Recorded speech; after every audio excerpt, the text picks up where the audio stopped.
ചെമ്പനീർ പൂവ് സീരിയലിന്റെ latest episode review ആണ് പറയുന്നത്. അങ്ങനെ സച്ചിയിൽ നിന്നും നല്ലൊരു ഇടി കിട്ടിയത് കൊണ്ട് തന്നെ ആന്റണിയുടെ കൈ ഭയങ്കര വേദനയായിരിക്കും. കൈവേദന എടുത്തിട്ട് ഇങ്ങനെ ഉഴിഞ്ഞുകൊണ്ടിരിക്കുകയായിരിക്കും. ഇടയ്ക്ക് അയ്യോ എൻ്റെ അമ്മയെ വേദന സഹിക്കാൻ പറ്റുന്നില്ലേ എന്നൊക്കെ പറഞ്ഞ് നിലവിളിക്കുന്നുണ്ട്. അന്നേരം ആന്റണിയുടെ സഹായം വന്ന് ചോദിക്കുന്നുണ്ട്, ആന്റണി ചേട്ടാ ആ വേദനയ്ക്ക് ഇപ്പോൾ ഒരു കുറവുമില്ലേ, നമുക്ക് ഹോസ്പിറ്റലിലേക്ക് പോയാലോ എന്ന് ചോദിക്കും. അന്നേരം ആന്റണി പറയുന്നുണ്ട്, എന്തിനാടാ ഈ കാര്യം പുറത്തറിയിക്കാൻ, എനിക്ക് നാണക്കേടാണ്, അതുകൊണ്ട് ഞാൻ ഹോസ്പിറ്റലിലേക്കൊന്നും പോകുന്നില്ല, കുറച്ചു ദിവസം കഴിയുമ്പോൾ ഇത് തനിയങ്ങ് മാറിക്കോളും എന്നൊക്കെ പറയും. ആന്റണിയുടെ സുഹൃത്ത് അപ്പോൾ കുറച്ചും കൂടി ചേർന്ന് നിന്ന് പറയുന്നുണ്ട്, ആ ശരത്തിന് ഈ പരിസരത്തേക്ക് പോലും വരുമെന്നൊന്നും എനിക്ക് തോന്നുന്നില്ല, മാമനും അളിയനൊക്കെ ഇപ്പോൾ ഒന്നായിട്ടുണ്ടാവും, അവരുടെ ആ പിണക്കമൊക്കെ മാറിയിട്ടുണ്ടാവുമെന്ന് പറയും. ഇത് കേട്ടപ്പോൾ ആന്റണിക്ക് അങ്ങ് കലി വരികയാണ്. ഇത്രയും കാലം എൻ്റെ കൂടെ നടന്നിട്ട് എൻ്റെ പൈസക്കൊക്കെ അവൻ തിന്നിട്ട് അവൻ എനിക്കെതിരെ തന്നെ തിരിഞ്ഞിരിക്കുന്നു. അവന്റെ ചേച്ചിക്ക് അവനോട് നല്ല സ്നേഹമാണ്, ഞാൻ അവനിട്ട് നല്ലൊരു പണി കൊടുക്കുന്നുണ്ട് എന്നൊക്കെ ഇങ്ങനെ ആന്റണി കടുപ്പിച്ച് പറയാണ്. ആ സമയത്തായിരിക്കും ശ്രുതി ആന്റണിയുടെ ഓഫീസിലേക്ക് വരുന്നത്. ആന്റണി ചോദിക്കുന്നുണ്ട്, എന്താ ശ്രുതി? അപ്പോൾ ശ്രുതി പറയുന്നുണ്ട്, എനിക്ക് ആന്റണിയുടെ ഒരു സഹായം വേണമെന്ന് പറയും.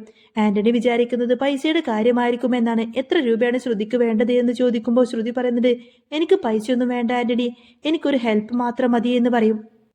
എന്ത്, പൈസ അല്ലാതെ വേറെ സഹായോ? അതെന്തായെന്ന് ആന്റണി ചോദിക്കുമ്പോൾ ശ്രുതി പഴയ നവീന്റെ കാര്യം അങ്ങ് എടുത്തിടും. ഞാൻ അന്ന് പറഞ്ഞിരുന്നില്ലേ എന്നെപ്പോഴും ശല്യം ചെയ്തുകൊണ്ടിരിക്കുന്ന ഒരു നവീൻ, അവൻ ജയിലിൽ നിന്നും ഇറങ്ങിയെന്ന് ശ്രുതി പറഞ്ഞു. അവൻ ഇറങ്ങിയോ? എപ്പോഴാണ് ഇറങ്ങിയത് എന്നൊക്കെ ആന്റണി ചോദിക്കുമ്പോൾ അതൊന്നും എനിക്കറിയില്ല, അവൻ പുറത്തിറങ്ങി വീണ്ടും പൈസക്ക് വേണ്ടിയിട്ട് എന്നെ വല്ലാതെ ടോർച്ചർ ചെയ്യാണ്, ശ്രുതി സങ്കടത്തോടെ പറഞ്ഞു. ആന്റണി ശ്രുതിയെ ഒന്ന് സൂക്ഷിച്ചു നോക്കിയിട്ട് ചോദിക്കുന്നുണ്ട്, പൈസ തരാൻ പറ്റില്ല എന്ന് പറഞ്ഞൂടെ നിങ്ങൾക്ക്? അപ്പോൾ ശ്രുതി പറഞ്ഞിട്ട്, ഞാൻ അങ്ങനെയൊക്കെ പറഞ്ഞു നോക്കി, പക്ഷേ അവൻ എന്നെ ബ്ലാക്ക്മെയിൽ ചെയ്യാണ്. ആഹാ, അവൻ അങ്ങനെ ബ്ലാക്ക്മെയിൽ ചെയ്യുന്നുണ്ടോ? എന്ത് പറഞ്ഞിട്ടാണ് അവന് ബ്ലാക്ക്മെയിൽ ചെയ്യുന്നത് എന്ന് ആന്റണിക്ക് അറിയണം. ശ്രുതിയുടെ മുഖത്തെ പേടി കണ്ടപ്പോൾ ആന്റണി പറയുന്നത്, നിങ്ങൾ എന്തോ ഒരു തെറ്റ് ചെയ്തിട്ടുണ്ട് എന്നാണ്, അതിന്റെ പുറത്താണ് അവൻ ഈ ബ്ലാക്ക്മെയിലൊക്കെ നടത്തുന്നത് എന്നൊക്കെ പറയും. അത് കേട്ടപ്പോൾ ശ്രുതിക്ക് നല്ല ദേഷ്യം വരുന്നുണ്ട്. തന്റെ പേഴ്സണൽ കാര്യങ്ങളൊക്കെ ഇയാൾ എന്തിനാണ് ചോദിക്കുന്നത് എന്ന് ശ്രുതി ദേഷ്യപ്പെട്ടു. എനിക്കൊന്നുമില്ല, എന്താ ചെയ്യേണ്ടതെന്ന് പറയൂ എന്ന് ആന്റണി പറയുമ്പോൾ ശ്രുതി കാര്യങ്ങളൊക്കെ വിശദീകരിച്ചു. ആദ്യം ചെറിയ തുകയായിരുന്നു ചോദിച്ചിരുന്നത്, പക്ഷേ ഇപ്പോൾ എമൗണ്ട് കൂടി വരികയാണ്. ഇങ്ങനെ വിട്ടുകഴിഞ്ഞാൽ അവൻ എൻ്റെ ജീവിതത്തിന് തന്നെ ഒരു ഭീഷണിയായിരിക്കും, അതുകൊണ്ട് ആന്റണി എന്തെങ്കിലും ചെയ്തിട്ട് അവന്റെ ശല്യം എനിക്കൊന്ന് മാറ്റിത്തരണമെന്നൊക്കെ ശ്രുതി ആവശ്യപ്പെട്ടു. ആന്റണിക്ക് ഇതൊരു വലിയ ചാൻസ് ആയിട്ടാണ് തോന്നിയത്. എത്ര രൂപ വേണമെങ്കിലും തരാമെന്ന് ശ്രുതി പറയുമ്പോൾ ആന്റണിക്ക് പൈസ വേണ്ട, പകരം ശ്രുതി ഒരു സഹായം മാത്രം ചെയ്തു തന്നാൽ മതിയെന്ന് പറയും. എന്നെ കൊണ്ട് എന്ത് സഹായമാണ് വേണ്ടത് എന്ന് ശ്രുതി ചോദിക്കുമ്പോൾ, നിങ്ങളുടെ വീട്ടിൽ നിന്നും എനിക്കൊരു സാധനം വേണമെന്ന് ആന്റണി പറഞ്ഞു. സാധനമോ? എനിക്ക് മനസ്സിലായില്ല എന്ന് ശ്രുതി പറയുമ്പോൾ, സച്ചി നിങ്ങളുടെ ഭർത്താവിന്റെ അനിയനല്ലേ എന്ന് ആന്റണി ചോദിച്ചു. ആ അതെ, പക്ഷേ ഇതൊക്കെ ആന്റണിക്ക് എങ്ങനെ അറിയാമെന്ന് ശ്രുതിക്ക് സംശയമായിരുന്നു. എനിക്കെല്ലാം അറിയാം, ഇതൊക്കെ ശരത് എന്നോട് പറഞ്ഞിട്ടുണ്ട് എന്ന് ആന്റണി പറയുമ്പോൾ ശ്രുതിക്ക് ആന്റണിയുടെ ഉള്ളിരിപ്പൊന്നും തന്നെ അറിയില്ല. അതിന് ഞാൻ എന്താണ് ചെയ്യേണ്ടത് എന്ന് ശ്രുതി ചോദിക്കുമ്പോൾ, നിങ്ങളുടെ അമ്മായിയമ്മയുടെ കയ്യിൽ നിന്നും കുറച്ചു നാൾ മുൻപ് പൈസ മോഷണം പോയില്ലേ? ആന്റണി ചോദിച്ചു. അതെ, ബൈക്കിൽ വന്ന് കുറച്ചുപേർ അത് മോഷ്ടിച്ചുകൊണ്ട് പോയതാണെന്നും ശ്രുതി സമ്മതിച്ചു. അത് മോഷ്ടിച്ചത് ആരാണെന്ന് ശ്രുതിക്ക് അറിയാമോ എന്ന് ആന്റണി ചോദിക്കുമ്പോൾ ശ്രുതിക്കറിയില്ല. ഹെൽമറ്റ് വെച്ചത് കൊണ്ട് തന്നെ ആളെ മനസ്സിലായില്ല എന്ന് പറയും. എന്നാൽ അത് മോഷ്ടിച്ചത് വേറെ ആരുമല്ല, രേവതിയുടെ അനിയൻ ശരത്താണ്. ആന്റണി വെളിപ്പെടുത്തുമ്പോൾ ശ്രുതി ആകെ ഞെട്ടിപ്പോയി. ആന്റണി പറയുന്നത് സത്യമാണോ എന്ന് ശ്രുതി ചോദിക്കുമ്പോൾ, പണ്ട് അവൻ വീട്ടിൽ വന്നപ്പോൾ കള്ളൻ എന്ന് വിളിച്ച് നാണം കെടുത്തിയവന്റെ പക അവൻ തീർത്തതാണ് എന്ന് ആന്റണി പറഞ്ഞു. ഇത് കേൾക്കുമ്പോൾ ശ്രുതിയുടെ ഉള്ളിൽ സന്തോഷം വരികയാണ്. കാരണം രേവതിക്കും സച്ചിക്കും ഇട്ടൊരു പണി കൊടുക്കാൻ പണ്ട് മുതൽ ശ്രുതി ഒരുപാടധികം നോക്കുന്നുണ്ട്.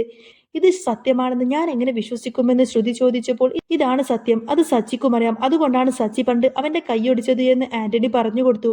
അപ്പോൾ ശ്രുതിക്കെല്ലാം മനസ്സിലായി. ഓ, അതുകൊണ്ടാണല്ലേ സച്ചിക്ക് അവനോട് ഇത്രമാത്രം കലിപ്പ് എന്ന് ശ്രുതി ഉറപ്പിച്ചു. നവീന്റെ ശല്യം ഇനി ഉണ്ടാവില്ല, അത് ഞങ്ങൾ ഏറ്റു. പകരം ആ മോഷണത്തിന്റെ CCTV വിഷ്വൽസ് സച്ചിയുടെ ഫോണിലുണ്ട്, അതെടുത്ത് റിലീസ് ചെയ്യണമെന്ന് ആന്റണി ആവശ്യപ്പെട്ടു. ഇത്രയും നാൾ കഴിഞ്ഞിട്ട് ഇപ്പോൾ ഇത് റിലീസ് ചെയ്യുന്നത് എന്തിനാണ് എന്ന് ശ്രുതി ചോദിച്ചപ്പോൾ, നവീന്റെ കാര്യം ഞാൻ നോക്കാമെന്ന് പറഞ്ഞില്ലേ, അതുപോലെ ഇതിന്റെ കാരണവും ശ്രുതി അറിയണ്ട എന്ന് ആന്റണി പറഞ്ഞു. ശ്രുതി അതിന് സമ്മതിക്കാണ്. പിന്നീട് കാണിക്കുന്നത് ചന്ദ്രോദയത്തിൽ അവിടെ രേവതി ടേബിളൊക്കെ ഇങ്ങനെ തുടച്ച് വൃത്തിയാക്കിക്കൊണ്ടിരിക്കുമ്പോൾ ശ്രീകാന്തും വർഷയും അങ്ങോട്ടേക്ക് എത്തി. രേവതിയുടെ തലയിലെ ആ ഒരു കെട്ട് കണ്ടപ്പോൾ അവർക്കൊന്ന് ഷോക്കാവാണ്.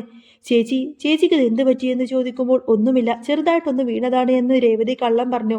ഇത്രയും വലിയ മുറിവുമായിട്ട് എന്തിനാ ഇങ്ങനെ പണികളൊക്കെ ചെയ്യുന്നത്, ഒന്ന് റെസ്റ്റ് എടുത്തൂടെ എന്ന് വർഷ ചോദിക്കുമ്പോൾ സച്ചി അങ്ങോട്ടേക്ക് വന്നു. ശ്രീകാന്ത് ചോദിക്കുന്നത് രേവതി ചേച്ചിക്ക് സുഖമില്ലാഞ്ഞിട്ടും പണി എടുപ്പിക്കാണോ എന്ന് ചോദിക്കും. ഞാൻ പറഞ്ഞ അവൾ കേൾക്കണ്ടേ എന്ന് സച്ചി പറയുമ്പോൾ, വെറുതെ ഒന്ന് തുടക്കാമെന്ന് വിചാരിച്ചതാണ് സച്ചിയേട്ടാ എന്ന് രേവതിയും പറയും. എങ്ങനെയാണ് വീണത് എന്ന് വർഷ ചോദിക്കുമ്പോൾ, പഴത്തൊലി ചവിട്ടി തെന്നി അങ്ങ് വീണതാണ് എന്ന് സച്ചി ഒരു കള്ളം പറഞ്ഞു. ഇത് കേട്ട് രവീന്ദ്രൻ അങ്ങോട്ടേക്ക് വന്നു. പഴത്തൊലി ചവിട്ടിയാണോ വീണത്? നീ എന്നോട് പറഞ്ഞത് അതല്ലല്ലോ എന്ന് രവീന്ദ്രൻ ചോദിക്കുമ്പോൾ സച്ചി ആകങ്ങ് പെട്ടുപോവാണ്. വണ്ടിയിൽ നിന്നും വീണതാണെന്നല്ലേടാ നീ എന്നോട് പറഞ്ഞത് എന്ന് അച്ഛൻ ചോദിക്കുമ്പോൾ ഓ ഞാൻ അങ്ങനെയാണോ പറഞ്ഞത് എന്ന് സച്ചി പതറിക്കൊണ്ട് പറയും. രേവതി വണ്ടി ഓടിക്കുമ്പോൾ മുന്നിൽ ഒരു വണ്ടി വന്നു നിന്നുവെന്നും ഇടിച്ചു വീണതാണെന്നല്ല നീ പറഞ്ഞത്. ഇതിൽ ഏതാണ് സത്യമെന്ന് രവീന്ദ്രൻ ചോദിക്കുമ്പോൾ സച്ചി ആകങ്ങനെ തപ്പി നിൽക്കാണ്. രവീന്ദ്രൻ രേവതിയോട് നേരിട്ട് ചോദിക്കുമ്പോൾ രേവതി പുതിയൊരു കഥ ഉണ്ടാക്കി. സ്കൂട്ടർ ഓടിച്ചു പോകുമ്പോൾ ഒരു വണ്ടി മുന്നിൽ വന്നെന്നും ബ്രേക്ക് പിടിച്ചപ്പോൾ അവിടെ കിടന്ന പഴത്തിൽ ചവിട്ടിയിട്ട് തെന്നി വീണതാണ് എന്നും അവൾ കള്ളം പറഞ്ഞു. സച്ചിക്കത് കേട്ടപ്പോൾ വലിയ ആശ്വാസമായിരുന്നു. നീ എന്തിനാ സച്ചി ഇത്ര ചിരിക്കുന്നത് എന്ന് അച്ഛൻ ചോദിക്കുമ്പോൾ ഇല്ല അതാ നടന്നത് എന്ന് സച്ചി തിരുത്തി പറഞ്ഞു. വർഷ രേവതിയോട് സൂക്ഷിക്കണമെന്നും വേദനയുണ്ടോ എന്നൊക്കെ ഇങ്ങനെ തിരക്കുന്നുണ്ട്. രവീന്ദ്രൻ അവിടെ വിട്ടുപോകുമ്പോൾ ചന്ദ്രമതി അങ്ങോട്ടേക്ക് എത്തി. ചന്ദ്രമതിയുടെ മുന്നിൽ വെച്ച് വർഷയും രേവതിയും തമ്മിൽ അഭിനയിച്ച് വഴക്കിടാണ്. ഇതൊക്കെ വെറും അഭിനയമാണെന്ന് എനിക്കറിയാമെന്ന് വർഷ പറയുമ്പോൾ ഈ വീട്ടിൽ ചിലർക്കൊക്കെ നന്നായിട്ട് അഭിനയിക്കാൻ അറിയാമെന്ന് ചന്ദ്രമതിയും കളിയാക്കി പറയും. രേവതി നീ നല്ലൊരു അഭിനേത്രിയാണെന്ന് അമ്മ പറഞ്ഞ് സന്തോഷിക്കൂ എന്ന് പറയുമ്പോൾ ജീവിതം തന്നെ ഒരു അഭിനയമാണെന്ന് സച്ചിയും തമാശ രൂപേണ പറഞ്ഞു. അപ്പോഴാണ് അങ്ങോട്ടേക്ക് ശ്രുതി വരുന്നത്. രേവതിയുടെ തല കണ്ടപ്പോൾ എന്തു പറ്റിയെന്ന് ശ്രുതി അന്വേഷിച്ചു. ചന്ദ്രയെ കയ്യിലെടുക്കാൻ ശ്രുതി അമ്പലത്തിലെ പ്രസാദം കൊണ്ടുവന്ന് കൊടുക്കുന്നുണ്ട്. പൂജാരി ആന്റിക്ക് നല്ല സമയമാണെന്ന് പറഞ്ഞു എന്ന് പറഞ്ഞ് ശ്രുതി പറയുമ്പോൾ ചന്ദ്രമതിക്ക് ഭയങ്കര അങ്ങ് സന്തോഷാവും. എന്നാൽ രേവതിയുടെ പേര് പറഞ്ഞപ്പോൾ പൂജാരി പറഞ്ഞത് രേവതിക്ക് ഇനി കഷ്ടകാലമാണെന്നും ദുഃഖം നിറഞ്ഞ ദിവസങ്ങളുമാണെന്നും ശ്രുതി പറഞ്ഞു. ഇത് കേട്ട് രേവതിയുടെ മുഖമങ്ങ് മാറി. സച്ചി അപ്പോൾ തന്നെ ശ്രുതിക്ക് നല്ലൊരു കൊട്ടങ്ങ് കൊടുക്കുന്നുണ്ട്. ഒരാളുടെ മുഖം പോലും കാണാതെ ഇങ്ങനെ ഓരോന്ന് പറയുന്ന ആ സ്വാമിയെ പറ്റി ശ്രുതിയുടെ മനസ്സിൽ ആന്റണി പറഞ്ഞ കാര്യങ്ങളാണുള്ളത്. സച്ചിയുടെ ഫോണിലുള്ള ആ ഒരു വീഡിയോ വൈറലാക്കി രേവതി അങ്ങ് പൂട്ടണം. പാർലലേട്ടത്തി ബ്യൂട്ടീഷ്യൻ ജോലി വിട്ടിട്ട് ജോത്സ്യം തുടങ്ങിയോ എന്ന് സച്ചി കളിയാക്കിക്കൊണ്ട് സംസാരിക്കാണ്. വർഷക്കും ഇത് വിശ്വസിക്കാനാവില്ല. ശ്രുതി പോയി കഴിഞ്ഞപ്പോൾ നീ എന്തിനാണ് ഇങ്ങനെ പേടിക്കുന്നത് എന്ന് സച്ചി രേവതിയോട് ചോദിച്ചു. ചന്ദ്രമതിയെ ഷോപ്പിടാൻ വേണ്ടിയിട്ട് ശ്രുതി വെറുതെ പറയുന്നതാണെന്ന് സച്ചി ആശ്വസിപ്പിക്കുന്നുണ്ട് എങ്കിലും രേവതിയുടെ ഉള്ളിൽ വല്ലാത്തൊരു ടെൻഷൻ ബാക്കിയുണ്ടായിരുന്നു. പിറ്റേ ദിവസം രേവതി അടുക്കളയിൽ പണിയെടുക്കുമ്പോൾ സച്ചി വന്ന് ചീത്ത പറയുന്നുണ്ട്. റെസ്റ്റ് എടുക്കാതെ എന്തിനാണ് നീ ഇതൊക്കെ ചെയ്യുന്നത് എന്ന് സച്ചി ചോദിക്കുമ്പോൾ അമ്മയെ കൊണ്ട് ചെയ്യിപ്പിച്ചാൽ അമ്മ വഴക്ക് പറയണമെന്ന് രേവതി മറുപടി നൽകി. പൂ കൊടുക്കാൻ പോകണമെന്ന് രേവതി പറയുമ്പോൾ സച്ചി അതിനൊന്നും സമ്മതിക്കുന്നില്ല. നീ എങ്ങനെ ഹെൽമെറ്റ് വെച്ച് വണ്ടി ഓടിക്കുമെന്ന് സച്ചി ചോദിക്കുമ്പോൾ ഞാൻ പൂവൊക്കെ കെട്ടിക്കഴിഞ്ഞു എന്ന് രേവതി പറയും. വെളുപ്പിന് തന്നെ എഴുന്നേറ്റ് ഇതെല്ലാം നീ ചെയ്തോ എന്ന് സച്ചി അത്ഭുതത്തോട് ചോദിക്കുമ്പോൾ സച്ചിയേട്ടൻ രാവിലെ ട്രിപ്പിന് പോകുമ്പോൾ പ്രാർത്ഥിച്ചുകൊണ്ട് തന്നെ ഞാൻ ഇരിക്കാറുണ്ടെന്ന് രേവതി പറഞ്ഞു. രേവതിയുടെ വാക്കെല്ലാം കേട്ടുകൊണ്ട് തന്നെ സച്ചിയുടെ കണ്ണുകൾ അങ്ങ് നിറഞ്ഞു പോവാണ്. അന്നേരം വർഷ അങ്ങോട്ടേക്ക് വരുമ്പോൾ സച്ചി കാര്യങ്ങളൊക്കെ പറയുന്നുണ്ട്. കല്യാണ സീസൺ ആയതുകൊണ്ട് തന്നെ പൂവ് എത്തിച്ചു കൊടുക്കണമെന്ന നിർബന്ധത്തിലാണ് രേവതി. അവസാനം സച്ചി തന്നെ തന്റെ കാറിൽ രേവതിയെ കൊണ്ടുപോവാമെന്ന് സമ്മതിച്ചു. തന്റെ ട്രിപ്പും പോവില്ല, നിന്റെ കാര്യം നടക്കുമല്ലോ എന്ന് സച്ചി പറയുമ്പോൾ എല്ലാവർക്കും വലിയ സന്തോഷമാവുന്നുണ്ട്. അങ്ങനെ സച്ചിയുടെ കാറിൽ പൂക്കളുമായി പോകുമ്പോഴും രേവതിയുടെ ഉള്ളിൽ ശ്രുതി പറഞ്ഞ ആ ഒരു വാക്കുകൾ ഒരു മുള്ളുപോലെ തന്നെ തറച്ചു നിന്നിരുന്നു. രേവതിക്ക് ഇനി കഷ്ടകാലമാണ് എന്ന വാക്കുകൾ വെറുതെ പറഞ്ഞതല്ല എന്ന് അവൾക്ക് തോന്നി. സച്ചി അവളെ ആശ്വസിപ്പിക്കാൻ വേണ്ടി തമാശകൾ പറഞ്ഞുകൊണ്ടിരുന്നുവെങ്കിലും രേവതിയുടെ കണ്ണുകൾ പുറത്തെ കാഴ്ചകളിൽ ഉടക്കി നിൽക്കുന്നുണ്ടായിരുന്നു. ഇതേ സമയം വീട്ടിൽ തനിച്ചായ സമയം നോക്കി ശ്രുതി സച്ചിയുടെ മുറിയിലേക്ക് കടന്നു ചെന്നു. സച്ചിയുടെ ഫോൺ എങ്ങനെയെങ്കിലും കൈക്കലാക്കുക എന്നതായിരുന്നു അവളുടെ ഏക ലക്ഷ്യം. ആന്റണി പറഞ്ഞ ആ ഒരു വീഡിയോ, ശരത്ത് മോഷണം നടത്തുന്ന ആ ഒരു ദൃശ്യം കണ്ടെത്തിയാൽ രേവതിയുടെയും സച്ചിയുടെയും കുടുംബജീവിതം തകർക്കാൻ തനിക്ക് എളുപ്പമാവുമെന്ന് അവൾക്കറിയാമായിരുന്നു. ഏറെ നേരത്തെ തിരച്ചിലിനൊടുവിൽ ചാർജിങ്ങിന് വെച്ചിരുന്ന സച്ചിയുടെ ഫോൺ അവളുടെ കയ്യിലേക്ക് ലഭിച്ചു. വിറക്കുന്ന കൈകളോട് തന്നെ ഗാലറികൾ പരിശോധിച്ചുകൊണ്ടിരിക്കുന്ന സമയത്തിന് അവൾക്ക് ആ ഒരു വീഡിയോ കണ്ടെത്താൻ സാധിച്ചു. ഹെൽമറ്റ് മാറ്റിയ ശരത്തിന്റെ മുഖം അതിൽ വ്യക്തമായി തന്നെ കാണുന്നുണ്ടായിരുന്നു. ക്രൂരമായ ഒരു ചിരിയോടുകൂടെ തന്നെ അവൾ ആ വീഡിയോ സ്വന്തം ഫോണിലേക്ക് അയച്ചു. വീഡിയോ കിട്ടിയ വിവരം അറിഞ്ഞപ്പോൾ ആന്റണി തന്റെ ഓഫീസിലിരുന്നങ്ങ് അട്ടഹസിച്ചു. ഇനി കളി തുടങ്ങാമെന്ന് അയാൾ പിറുപിറുത്തു. നവീനെ ജയിലിൽ നിന്നും ഇറക്കിയത് ആന്റണി തന്നെയായിരുന്നു എന്ന സത്യം ശ്രുതിക്ക് അറിയില്ലായിരുന്നു. ശ്രുതിയെ ഭയപ്പെടുത്തി തന്റെ കാര്യങ്ങളൊക്കെ നേടിയെടുക്കാൻ വേണ്ടിയിട്ട് അയാൾ നവീനെ ഒരു കരുവാക്കുകയായിരുന്നു. ആന്റണി ഉടനെ തന്നെ ആ വീഡിയോ സോഷ്യൽ മീഡിയയിൽ അങ്ങ് അജ്ഞാതമായി പ്രചരിപ്പിക്കാൻ ഏർപ്പാട് ചെയ്തിരുന്നു. നഗരത്തിലെ പ്രമുഖ കുടുംബത്തിലെ മരുമകന്റെ സഹോദരൻ ഒരു പിടിച്ചുപറിക്കാരൻ എന്ന തലക്കെട്ടോടുകൂടെ തന്നെ വീഡിയോ നിമിഷ നേരങ്ങൾക്കുള്ളിൽ തന്നെ വൈറലായി. ഇത് സച്ചിയെയും രവീന്ദ്രനെയും ഒരുപോലെ തകർക്കുമെന്ന് ആന്റണി കണക്കുകൂട്ടി.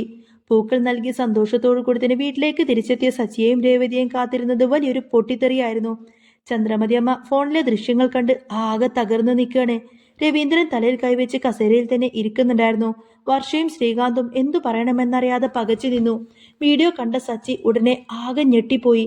താൻ രേവതിക്കും കുടുംബത്തിനും വേണ്ടി മറച്ചു വെച്ച ഈ സത്യം ഇങ്ങനെ പുറത്തു വരുമെന്ന് അവൻ സ്വപ്നത്തിൽ പോലും കരുതിയിരുന്നില്ല. ചന്ദ്രമതി പൊട്ടിത്തെറിച്ചു. എടി, ഇതാണോടി നിന്റെ അനിയന്റെ തനി നിറം? ഇവനെയാണോ നമ്മൾ ഇത്രകാലം വിശ്വസിച്ചത്? രേവതി, നീയും ഇത് അറിഞ്ഞിട്ട് തന്നെയാണോ ഞങ്ങളുടെ കൂടെ കഴിഞ്ഞത്? രേവതി കരഞ്ഞുകൊണ്ട് തന്നെ സച്ചിയെ നോക്കി. സച്ചിക്ക് അന്നേരം മറുപടി ഒന്നും തന്നെ ഉണ്ടായിരുന്നില്ല.